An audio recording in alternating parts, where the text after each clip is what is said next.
Assalamualaikum warahmatullahi wabarakatuh. Kami dari kelompok 2 yang beranggotakan Latri Indrayanti, Siti Isnaini, Muhammad Lutfi, Vivi Indriani, Rifki Maulana Adi, Mita Wulandari, Weni Nur Agraini, Oki Fajar Satrio Desta Intan, Widya Aulia Ekasari, Indrianingsih Putri Faisal Nur Samsi, Firman Adima, Daniar Resti. Yang dimana kami akan mempresentasikan yang bermateri inovasi hijau. Yang pertama yaitu pengertian inovasi hijau. Inovasi hijau atau green innovation adalah upaya pembaruan dalam proses atau aktivitas manusia berjalan seiring dengan gaya hidup ramah lingkungan dan ekonomi hijau serta saling mendukung satu sama lain. Sekilas mungkin terdengar biasa, namun sesungguhnya inovasi hijau dapat memberikan manfaat yang luar biasa bukan hanya untuk manusia, tetapi juga tanah bumi yang mendukung kehidupan keberlanjutan. Di sini saya akan melanjutkan presentasi dari teman saya, yaitu seiring berjalannya waktu, inovasi baru ini terkadang justru membuat kerusakan di muka bumi. Seperti contohnya sederhananya adalah produksi kendaraan bermotor.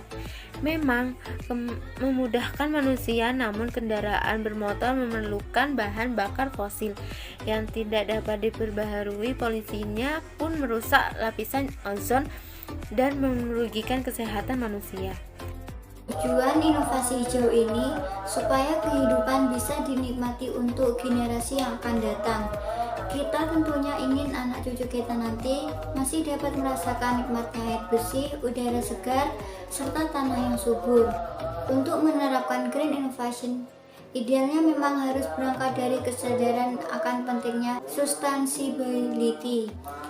Inovasi hijau yang terdiri atas inovasi produk dan inovasi proses sangat kuat direfleksikan oleh penggunaan bahan-bahan alami yang digunakan dalam memproduksi produk. Keamanan bahan mentah yang digunakan sangat terjamin, yaitu bahan mentah yang secara umum dikategorikan aman, tidak beracun, dan tidak berbahaya untuk kesehatan.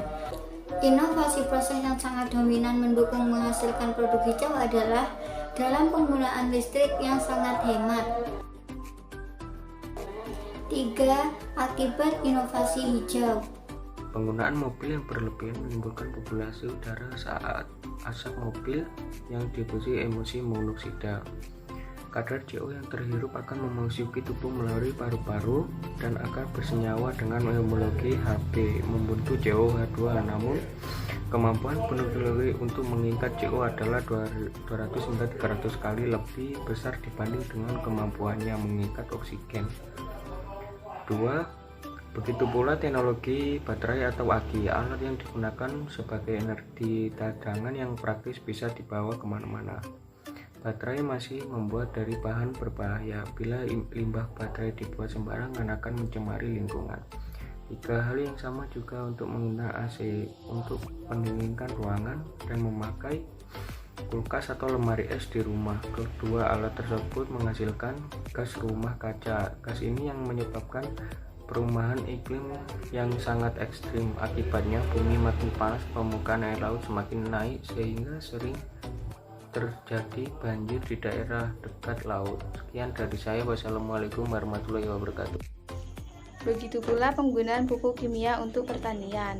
Dalam jangka pendek, pupuk kimia memang mampu mempercepat masa tanam karena kandungan haranya bisa diserap langsung oleh tanah. Namun di sisi lain, dalam jangka panjang justru akan menimbulkan dampak yang negatif. Menurut riset para ahli, pada umumnya tanaman tidak bisa menyerap 100% pupuk kimia. Penggunaan pupuk kimia juga berdampak pada lingkungan. Penggunaan terlalu banyak akan mengakibatkan eutrofikasi. Dengan demikian meningkatkan pertumbuhan yang berlebihan dari ganggang di air dan menurunkan kadar oksigen. Hal ini menyebabkan lingkungan yang beracun dan menyebabkan kematian fauna di perairan. Begitu pula pemakaian plastik sebagai kemasan. Ia telah menjadi penyebab sampah di sungai, lautan, dan tanah. Plastik susah hancur dan diuraikan oleh bakteri dalam tanah. Sampah plastik mengotori sungai dan merusak pemandangan. Manfaat inovasi hijau. Kemampuan organisasi hijau adalah kapasitas organisasi untuk menciptakan nilai baru dan kompetisi dalam mengejar inovasi hijau. Perusahaan perlu mengembangkan cara-cara baru yang kreatif untuk menempatkan keberlanjutan dalam pengambilan keputusan strategis dan proses yang inovatif. Pengembangan inovasi hijau memerlukan interaksi dan kerjasama dari berbagai pelaku di semua tingkatan.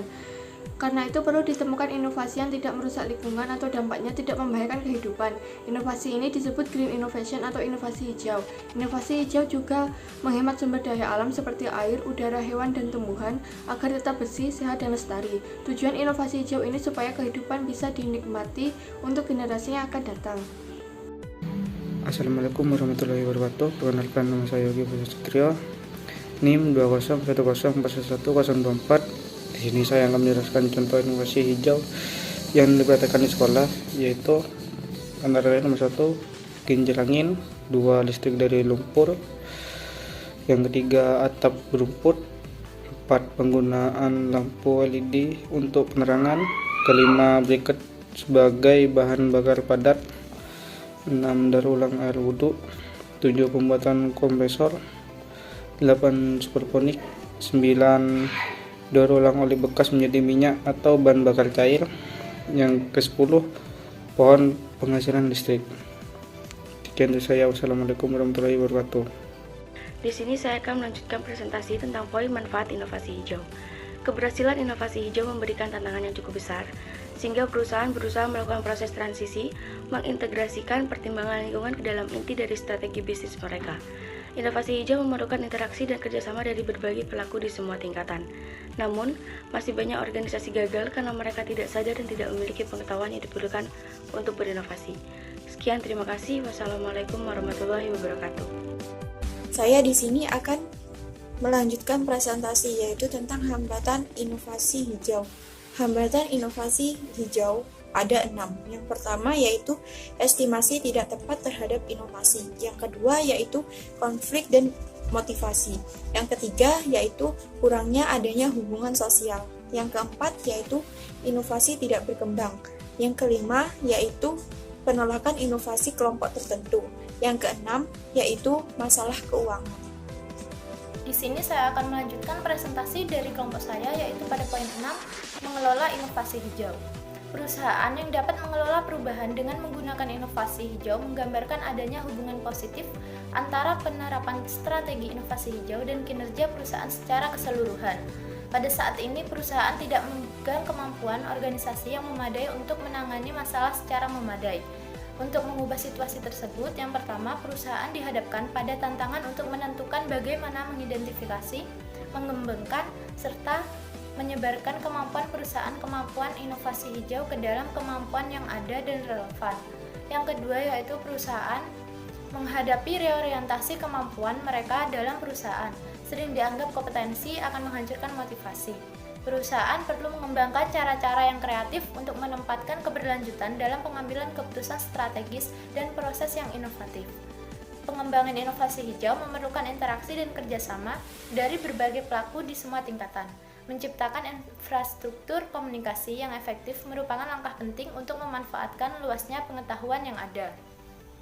Inovasi hijau berkaitan dengan faktor-faktor organisasi yang meliputi manajemen hubungan internal dan eksternal, proses pembangunan pengetahuan, kemampuan, sumber daya, dan motivasi. Sebuah tantangan paling penting untuk inovasi hijau adalah membangun sebuah organisasi supaya berhasil dan sukses.